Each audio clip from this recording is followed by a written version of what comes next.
Hello दोस्तों, नमस्कार। आप सभी लोगों का स्वागत है हमारे YouTube चैनल में।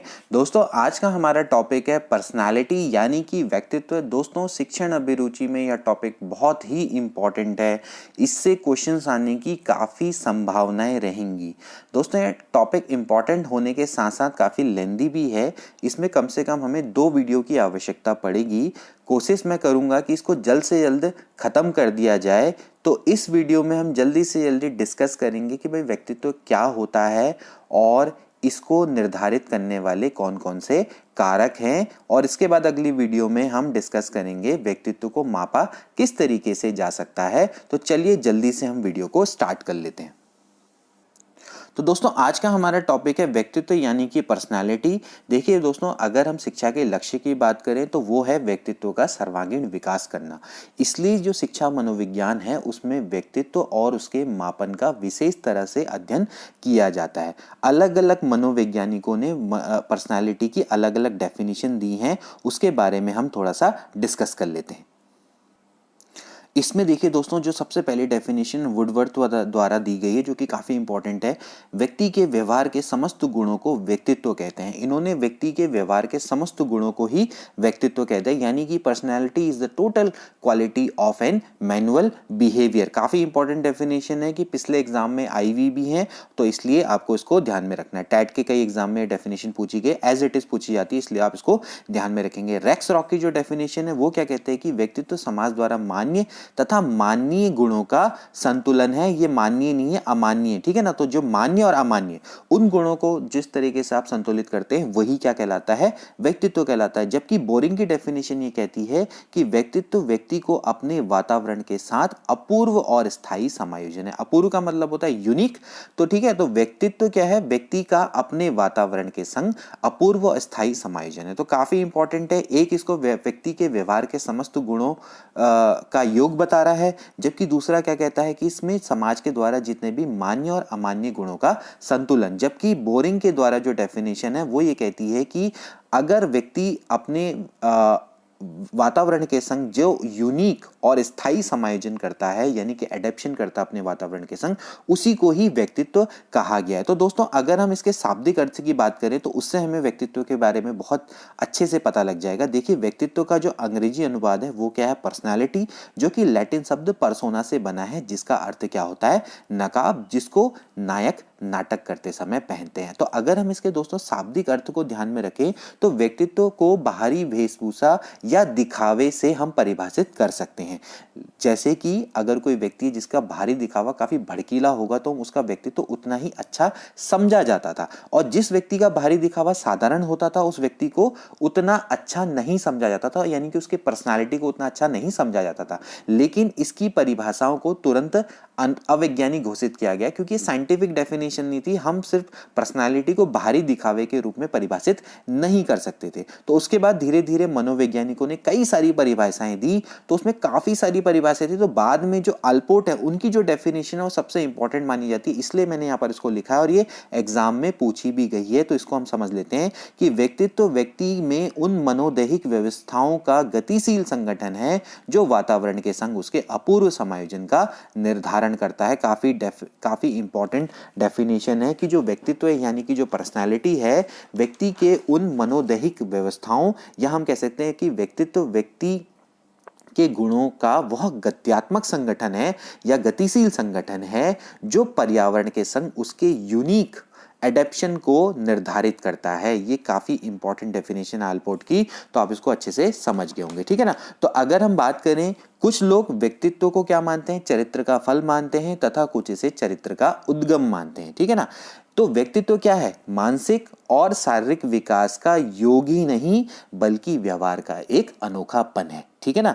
यानी कि व्यक्तित्व में व्यक्ति के पूरे व्यवहार का दर्पण परिलक्षित होता है। तो काफी इंपॉर्टेंट है, व्यक्तित्व आपके सभी एस्पेक्ट्स में हम कहते हैं कि वो जो पर्सनैलिटी है वो आपके सभी एस्पेक्ट्स को दिखाती है, ठीक है ना, शारीरिक मानसिक ही नहीं, एक तरीके से हम कहते हैं ना कि भाई भारी और मानसिक ही नहीं, ठीक है ना, व्यक्तित्व तो आपके पूरे व्यवहार का दर्पण है और एक तरीके से आपके वातावरण के संग जो आपका एडेप्शन है यानी अपूर्व समायोजन है, यूनिक समायोजन है, क्योंकि हर किसी का व्यक्तित्व तो अलग अलग होता है, हर व्यक्ति अपने अपने ढंग के संग अपने वातावरण के संग समायोजन करता है। तो जो आपका यूनिक समायोजन है यानी कि यूनिक एडेप्शन है वही आपका व्यक्तित्व है, ये आलपोर्ट का मानना है और ये काफी इंपॉर्टेंट डेफिनेशन है, साइंटिफिक भी है और सभी के द्वारा स्वीकार की गई है, इसको आप ध्यान में रखेंगे, ठीक है ना। इसके बाद आता है व्यक्तित्व का संयुक्त विश्लेषण। अब हम इसका विश्लेषण कर सकते हैं, जैसे कि हमने बोला ये मनोशारीरिक तंत्र है।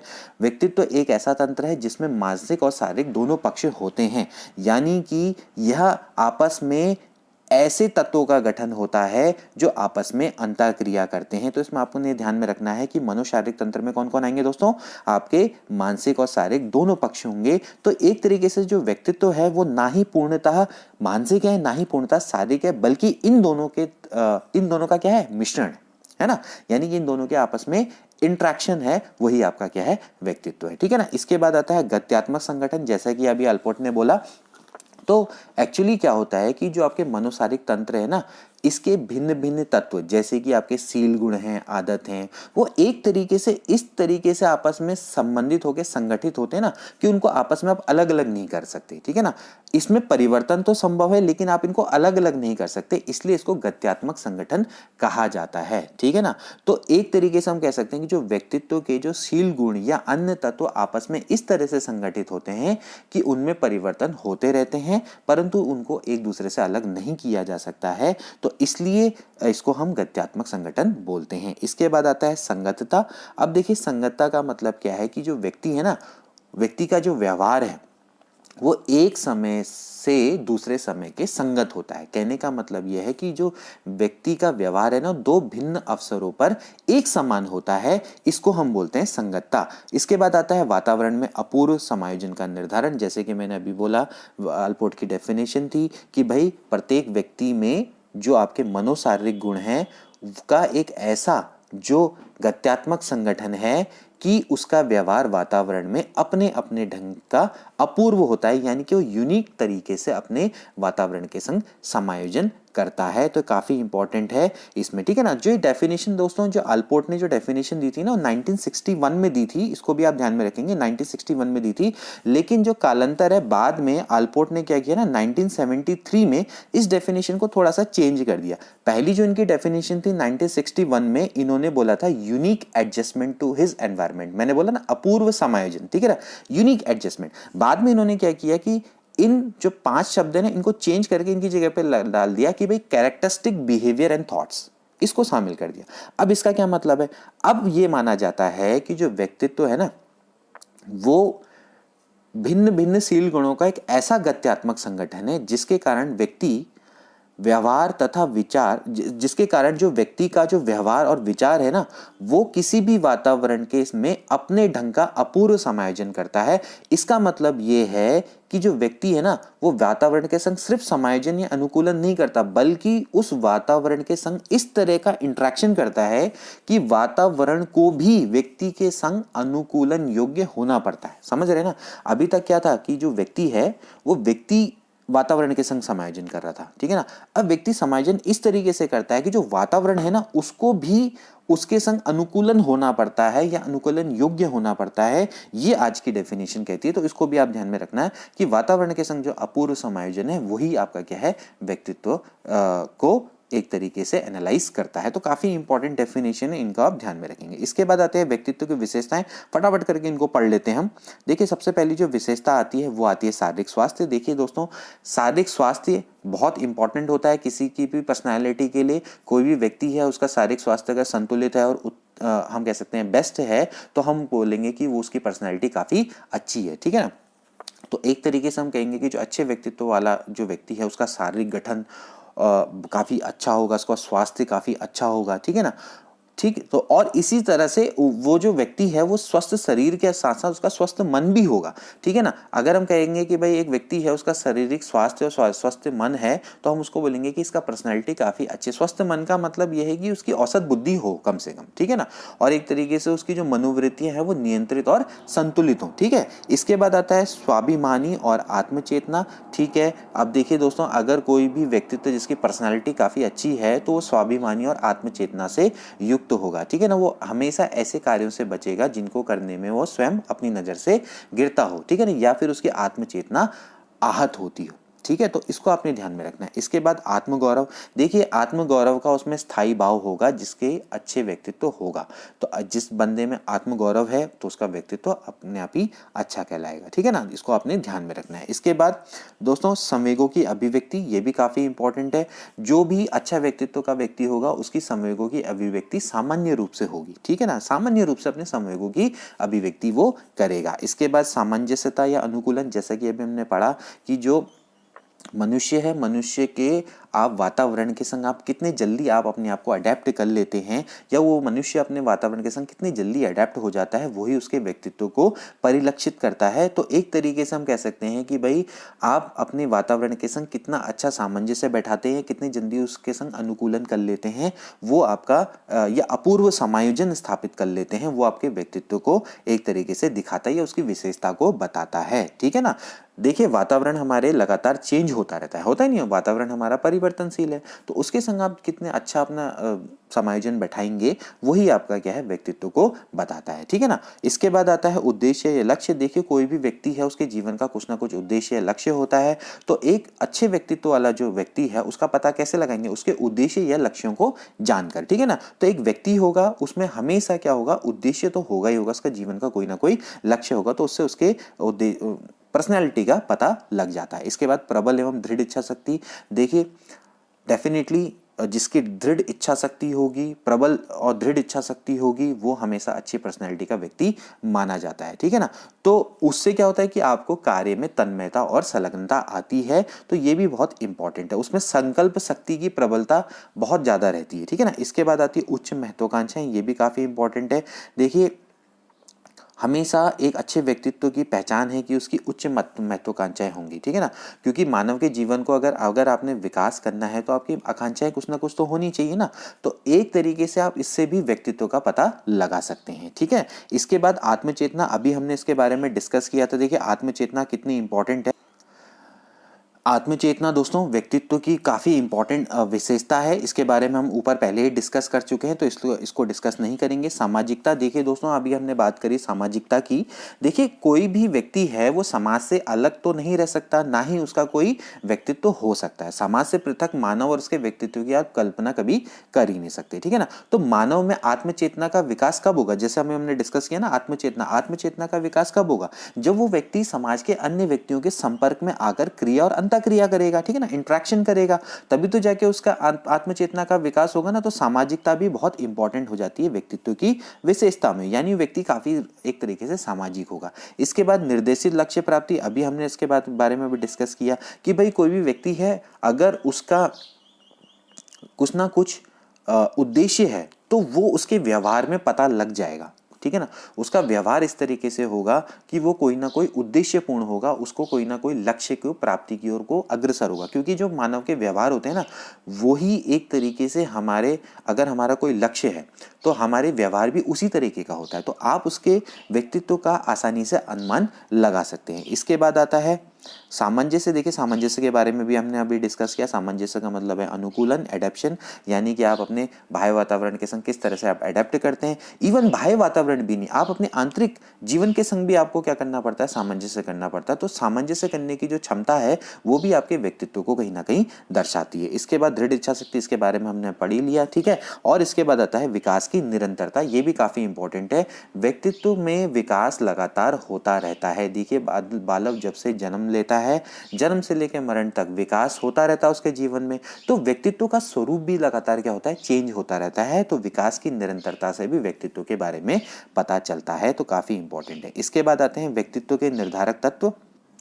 तो इसमें देखिए सबसे पहले आता है दोस्तों जैविकी निर्धारक। देखिए जैविकी निर्धारकों का संबंध क्या होता है, व्यक्ति की समस्त जितनी भी आपकी दैहिक क्रियाएं हैं, ठीक है ना, या अंतःस्रावी ग्रंथियां, उससे जो स्त्राव होता है, ठीक है ना, उनसे इसका संबंध है, यानी कि बायोलॉजिकल फैक्टर्स है, इनसे रिलेटेड है इसका, ठीक है ना। तो इसमें सबसे पहले क्या है, शारीरिक संरचना एवं स्वास्थ्य। देखिए शारीरिक संरचना एवं स्वास्थ्य का मतलब क्या है कि व्यक्ति की जितनी लंबाई है, रंग रूप है, शारीरिक गठन इत्यादि सब सम्मिलित होते हैं, ठीक है ना। ये जितने भी सील गुण हैं सब आनुवंशिक होते हैं, यानी कि आप इसको अपने माता पिता या पूर्वजों से प्राप्त करते हैं। तो इन सील गुणों का व्यक्ति के स्वास्थ्य पर प्रभाव पड़ता है, और जो व्यक्ति अच्छी शारीरिक संरचना वाले होते हैं तो उनमें जितने भी सामाजिक सील गुण हैं, लाइक सेल्फ कॉन्फिडेंस, सामाजिकता, उत्तरदायित्व, ये सभी का विकास बहुत तेजी से होता है, ठीक है ना।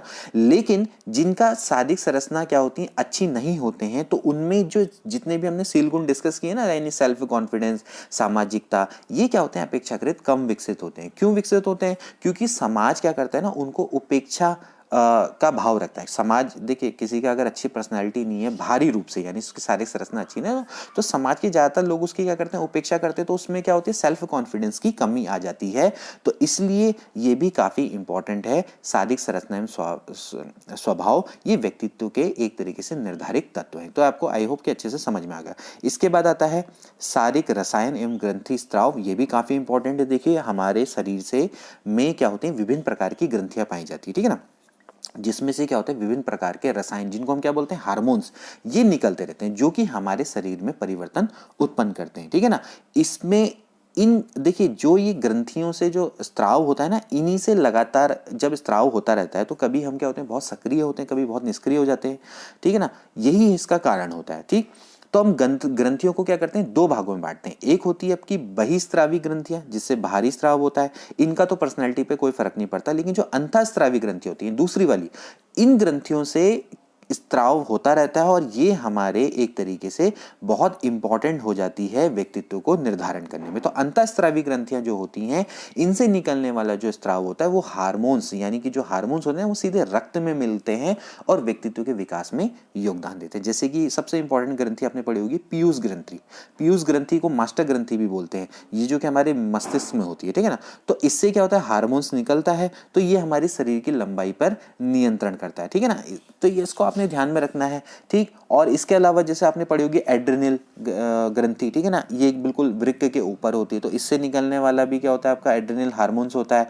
वो आपकी जितनी भी सामयिक स्थिति है उससे उसको एक तरीके से कंट्रोल रखता है, ठीक है ना। और इसके अलावा थायराइड ग्रंथि होती है, और पेंक्रियास ग्रंथि होती है, यौन ग्रंथियां होती है। इन सब के बारे में डिस्कस करने की जरूरत नहीं है, लेकिन जितनी भी अंतःस्रावी ग्रंथियां होती हैं ये भी आपके शारीरिक एक तरीके से हमारे जो व्यक्तित्व पर बहुत ज्यादा फर्क डालती है, ठीक है ना, क्योंकि जैविकी निर्धारक के अंतर्गत आती है। इसके बाद आता है परिपक्वता। देखिए परिपक्वता भी काफी इंपॉर्टेंट है। परिपक्वता में मैंने पहले ही बोला था कि जो बालक अगर परिपक्व होगा तो वो क्या करेगा, समाज के जितने भी नियम हैं उनको क्या करेगा, बहुत इजीली एक्सेप्ट करेगा, ठीक है ना। तो एक तरीके से हम कह सकते हैं कि जो परिपक्व व्यक्ति होगा, व्यक्तित्व क्या होगा, समायोजनपूर्ण, विवेकपूर्ण और उच्च मानसिक विकास से परिपूर्ण होता है। इसको आपने ध्यान में रखना। तो मैच्योरिटी भी काफी इंपॉर्टेंट हो जाती है। इसके बाद आती है जन्म संबंधी एवं शारीरिक निर्धारक। देखिए जन्म या जनन संबंधी भी कह सकते हैं। तो प्रायः जितने भी आपके मूल गुण होते हैं ना, वो बालक अपने माता पिता से वंशानुक्रम द्वारा ग्रहण करते हैं, ठीक है ना। तो फिर भी क्या होते हैं, कुछ विशेष अंतर बालकों में आ जाते हैं, ठीक है ना। तो ये अंतर क्यों आते हैं, उनके वातावरण संबंधी निर्धारकों के कारण आते हैं। कहने का मतलब है कि उनका जो वातावरण है ना वो डिफरेंट होता है, तो उसके कारण हो जाता है। जैसे कि आपने देखा होगा, जैसे जुड़वा बच्चे होते हैं, ठीक है ना, तो उनमें क्या होता है कि काफी सारे जो सील गुण होते हैं उनमें काफी समानताएं पाई जाती हैं। क्यों? क्योंकि उनमें वंशानुक्रम के द्वारा वो ग्रहण किए जाते हैं, ठीक है ना।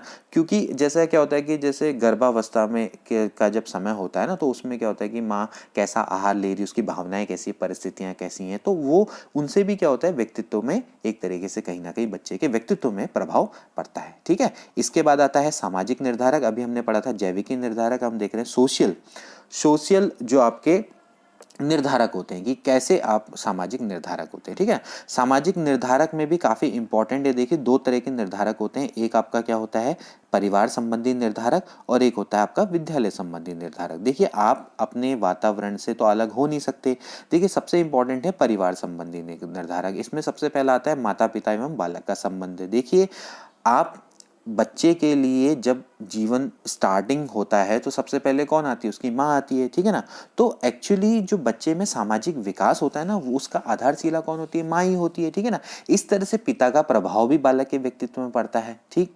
तो अगर पिता की अनुपस्थिति रहेगी तो बालक के विकास में नकारात्मक प्रभाव होता है। इस पर भी कई सारे अध्ययन हुए हैं। इसके बाद पारिवारिक वातावरण, देखिए केवल माता पिता ही बालक के व्यक्तित्व पर प्रभाव नहीं डालते, इसके अलावा जो आपका परिवार है ना, परिवार की परिधि में आने वाले जितने भी व्यक्ति हैं वो भी बच्चे के व्यक्तित्व में एक तरीके से प्रभाव डालते हैं, ठीक है ना। एक तरीके से जो आपके परिवार के जितने व्यक्ति हैं उनका आपस में तालमेल कैसा है या कैसा व्यवहार है, ठीक है ना, ये सारे के सारे फैक्टर्स हैं जो अफेक्ट करते हैं पर्सनालिटी को, ठीक है। इसके अलावा परिवार का आकार, परिवार का जो आकार है वो भी काफ़ी इम्पॉर्टेंट है। देखिए परिवार का आकार भी व्यक्तित्व के को निर्धारित करता है, देख, ठीक है ना। तो अब जैसे कि ज़्यादातर देखा गया है कि अगर जो बड़ा परिवार होता है, ठीक है ना, वहाँ पर जो बालक है वहाँ पर बालक का सामाजिक और भाषाई विकास काफ़ी ज़्यादा होता है। ऐसा देखा गया कि जहाँ पर बड़े परिवार होते हैं, ठीक है ना।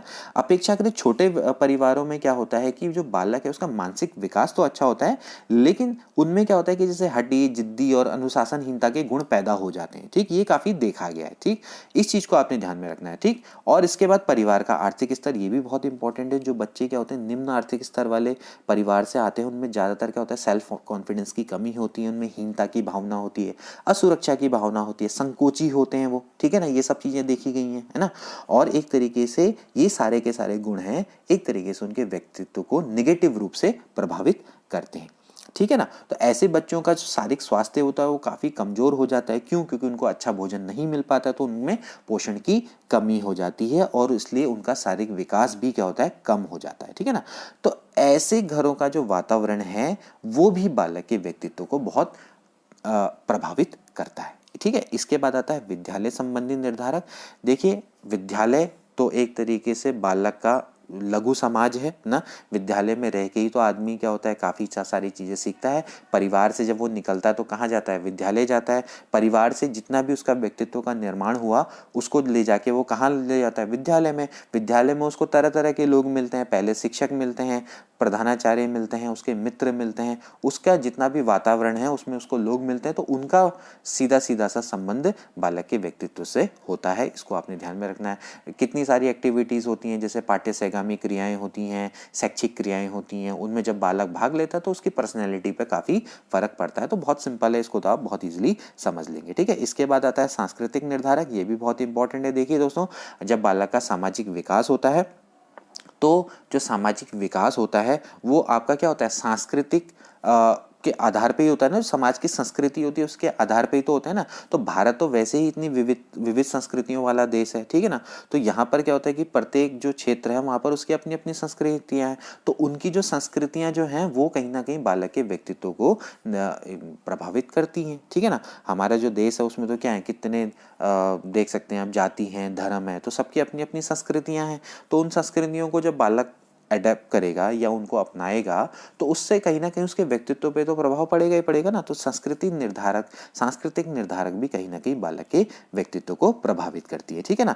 इसके बाद देखिए, वैसे दोस्तों थोड़ा लंबी हो रही है लेकिन एक काम कर लेते हैं, व्यक्तित्व के वर्ग या प्रकार को भी थोड़ा पढ़ लेते हैं। इससे हमारी जो अगली वीडियो थोड़ा छोटी हो जाएगी, कोई दिक्कत नहीं है, इसको हम जल्दी से खत्म करने का प्रयास करेंगे। देखिए व्यक्तित्व का वर्ग या प्रकार, देखिए किस तरीके से मन अलग अलग जो वैज्ञानिक हैं इन्होंने किस तरीके से व्यक्तित्व को वर्गीकृत करने का प्रयास किया है, तो इसको हम देख लेते हैं, ठीक है ना। अपने अपने ढंग से इन लोगों ने प्रयास किया है तो इसको हम देख लेते हैं। सबसे पहला आता है हिप्पोक्रेटस का वर्गीकरण। हिप्पोक्रेटस ने क्या किया था ना, 400 ईस्वी पूर्व में हम कह सकते हैं शारीरिक स्वभाव के आधार पर व्यक्तित्व का वर्गीकरण किया, जो कि बहुत सिंपल है। आप देख लेते हैं इसको, बहुत सिंपल है, आप इसको समझ सकते हैं। देखिए यहाँ पर लिखा हुआ है, थोड़ा मैं आपको अच्छे से दिखा दूं। ये है, देखिए यहाँ पर आपका क्रम संख्या, शारीरिक अवस्था और स्वभाव और व्यक्ति संबंधी विशेषताएं बताइए।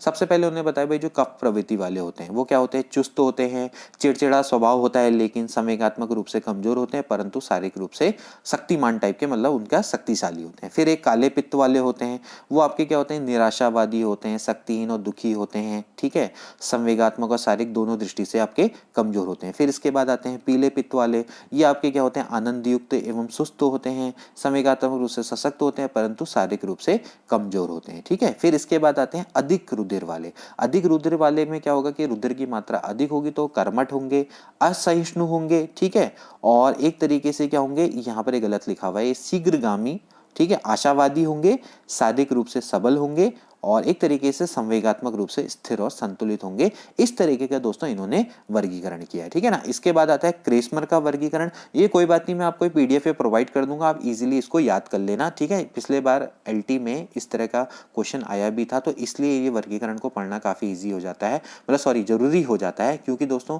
लास्ट टाइम ये आया पूछा गया था कि जो आयताकार जिनका शरीर होता है वो किस प्रवृत्ति के होते हैं। ये शेल्डन का वर्गीकरण है, अभी हम आगे इसको बारे में पढ़ेंगे, तो इसलिए मैंने इसको लिखा है, वरना इसको लिखने का इतना ज़्यादा मतलब महत्व नहीं था, इसलिए मैंने इसको यहाँ पे पीडीएफ इस तरह से बनाई है।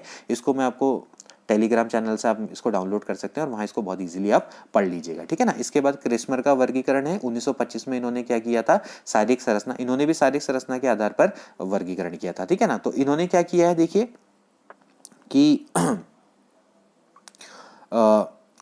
देखिए इन्होंने क्या किया, व्यक्तित्व के प्रकार बताए। जैसे एक होता है पिकनिक प्रकार। पिकनिक प्रकार का मतलब क्या होता है कि अर्थात जैसे मिलनसार व्यक्ति जिनका कद छोटा होता है, शरीर मोटा होता है, चर्बी वाला होता है, तो ये कैसे होते हैं, ये सामाजिक होते हैं, विनोद प्रिय होते हैं, बहिर्मुखी होते हैं, आराम तलब और लोकप्रिय होते हैं।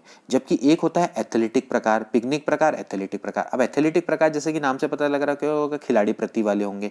ठीक है ना, इनमें सशक्त इनके अस्थि पंजर होंगे, मतलब इनकी जो हड्डियां होंगी मजबूत होंगी। ठीक है, इसके अलावा ये बलवान होंगे। ठीक है, और फिर इसके बाद क्या होगा, इनका जो सीना होगा वो चौड़ा होगा और इनका जो शरीर होगा वो संतुलित होगा। ठीक है, तो ये क्या होते हैं, सुखी होते हैं, दृढ़ निश्चयी होते हैं, फुर्तीलापन होता है इनमें, आशावादी और समायोजित होते हैं। ठीक है, इसके बाद आते हैं लैप्टोसोमैटिक, यानी कि लैप्टोसोमैटिक प्रकार का मतलब है कि इनका शरीर निर्मल होता है, यानी कि बहुत मतलब एक तरीके से कह सकते हैं निर्बल शरीर वाले, काफी निर्बल शरीर होता है, लंबे होते हैं, दुबले पतले।